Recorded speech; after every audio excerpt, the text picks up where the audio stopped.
What it do, world? What it do, world? What it do, world? Want to welcome y'all to the 8189 Sports Talk.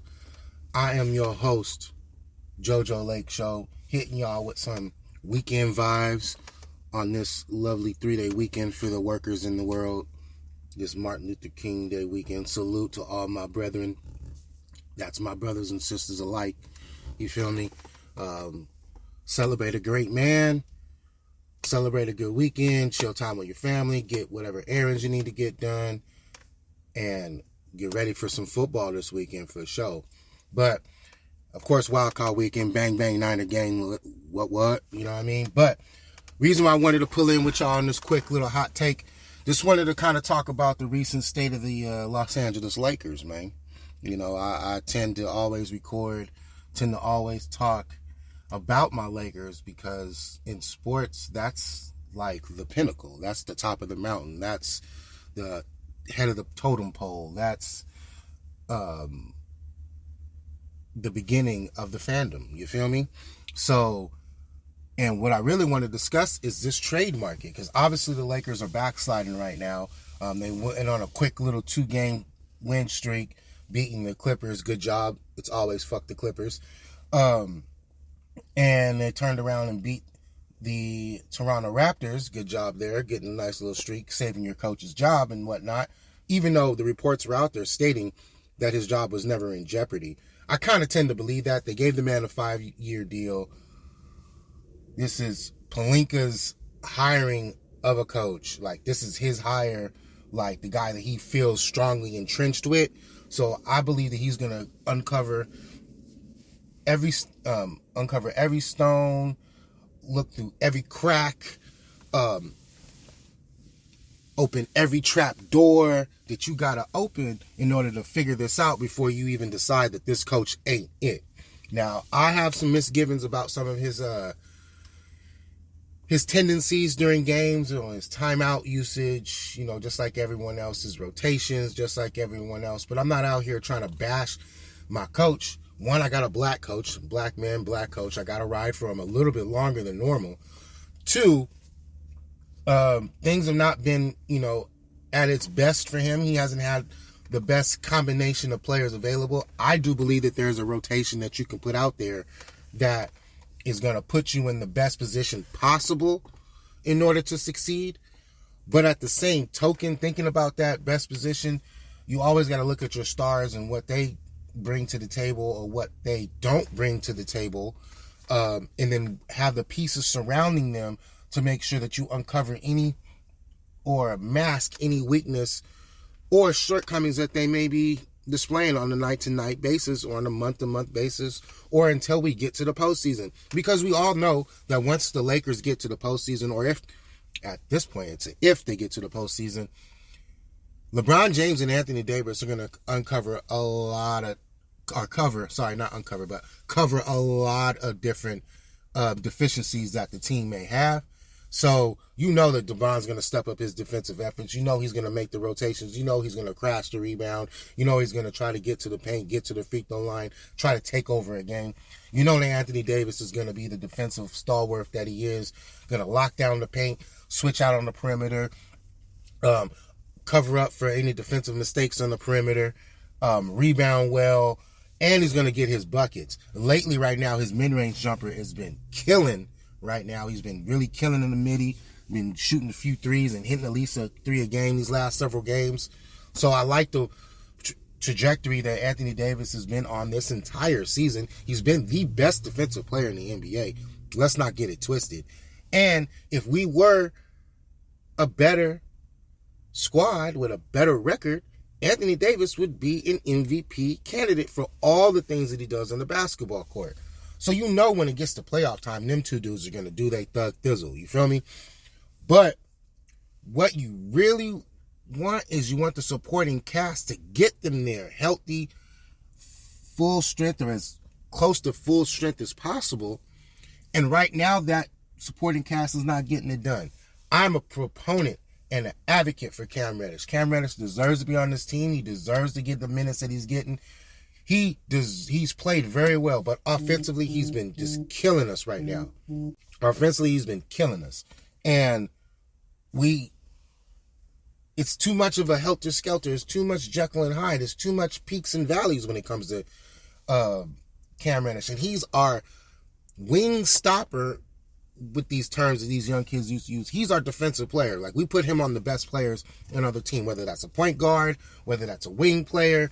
We put him on the best players on the other team just so that LeBron James doesn't have to do it. And because we know that if he puts pressure on the ball, Anthony Davis will be his backline defense and cover up all his mistakes. So, excellent. The problem is the man won't score. And this is a guy who Cam Reddish is known to score. He is a scorer first at heart. But people got to realize when you get to the NBA, a lot of these dudes can play. All these dudes were the men in their, well, not all of them. The vast majority of these dudes on their team were the men on their squad. The vast majority of these dudes were the scorers on their team. The vast majority of these dudes were that for several years throughout their career up until they got to the NBA, and situations then matter. Personnel matters. Coaching matters. Circumstances matter. Hell, what's going on in your personal life matters, right? So, we haven't been able to see Cam Reddish flourish offensively like he thought he was going to. But the entire time, he's always shown some defensive chops. Did that when he was with Atlanta. Did it a little bit when he was with New York, but not enough to the liking of Tom Thibodeau to make sure that he gets rotation minutes, and he was buried on the bench. Did a little bit of that and tried to spread his wings offensively with Portland, and now he's actually displaying that here with the Lakers. But because the focus and the energy and the drive has been put on the defensive end, you've seen it take away from his offense. He doesn't finish well at the rim. That's been his knock ever since he got to the league. I think his finishing could be better. The opportunities have not been there, so that way if you don't make good on the few opportunities that you have, then your numbers are going to look bad. His shooting has not come around all the way like it should have. Like, he was known to have a stroke, like Paul George-like talent, kind of like Brandon Miller coming to the game. That was the kind of comp you got with Cam Reddish. What was that? What? Cam Reddish, right?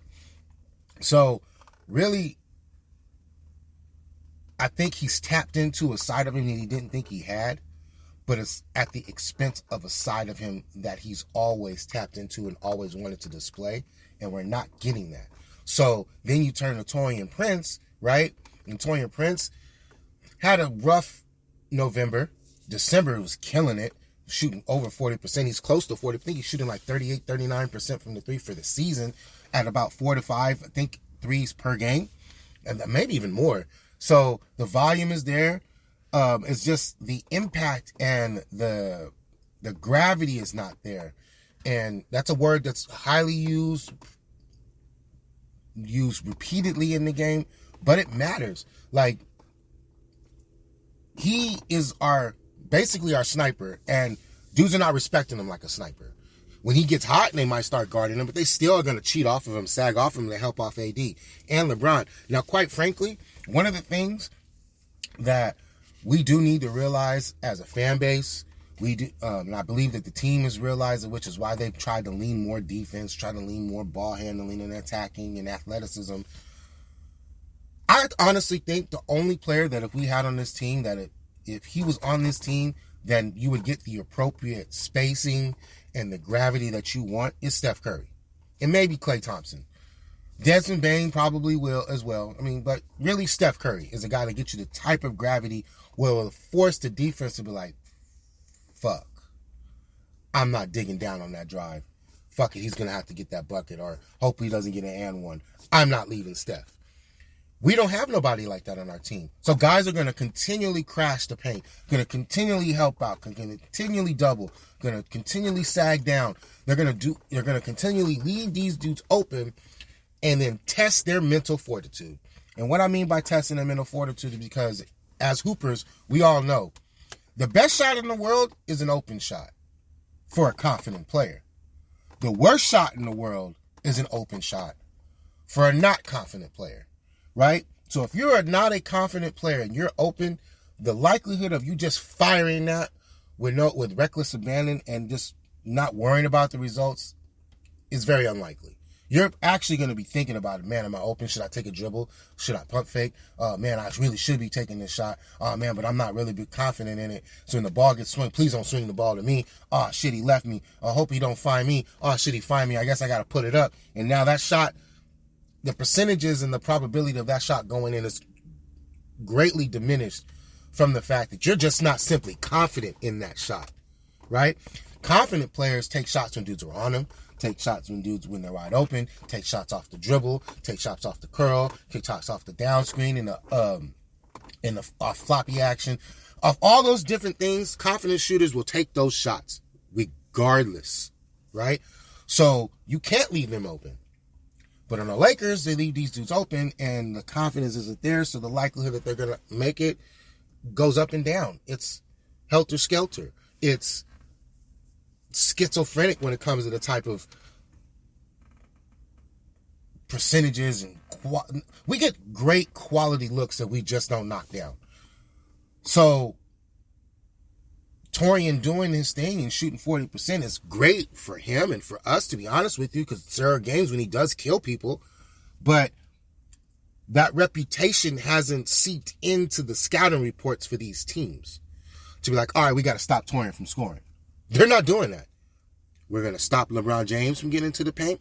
We're going to make sure we double AD and don't let him dominate us in the paint. We're going to take Anthony Davis away from the paint. We're going to run the action towards LeBron. LeBron's going to give you 3 to 4 open threes in a game. He's going to give them to you.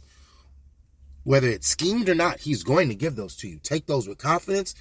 Get into a rhythm. Because once you get into a rhythm against the Lakers, it's kind of over. Right? So, all that being said, we have defensive guys that help these guys out, but we don't have the offensive firepower to help these dudes out. Which then leads us to the trade deadline. Leads us to what should the Lakers do with their squad.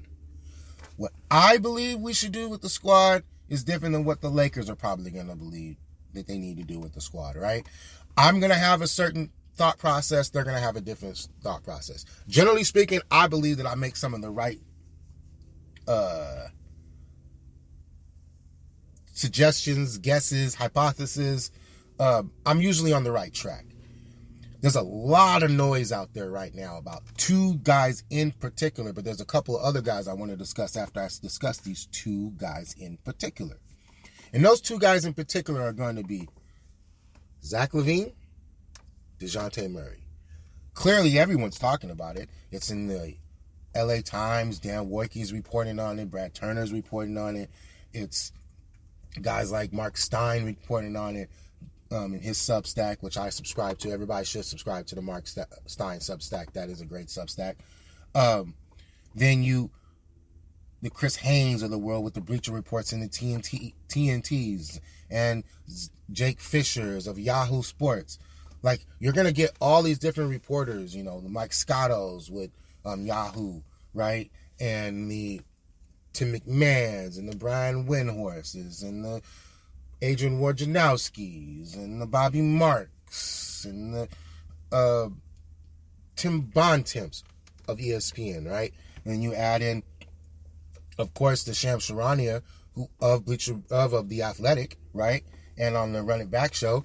They're going to all report on these 2 dudes, right? And those are 2 dudes that are going to be the most talked about. Now, generally speaking, what we've seen from our team is that the most talked about trades generally don't happen, right? They generally are not something that take place because of the fact that we like to move in silence. G's move like lasagna, you feel me? But when you think about it, this might be that rare time when the talk actually meets the action taken. And why do I say that? The Lakers' offense is terrible. We don't have anybody who's going to be able to break the defense down and attack the paint, finish through contact, finish with athleticism, finish on the break, other than LeBron James. And what we've noticed that when we get into the half court, because when we're in the fast break, in the open court, LeBron James can't be stopped getting to the rim. There's a terror getting to the rim. But what we saw when we get into the half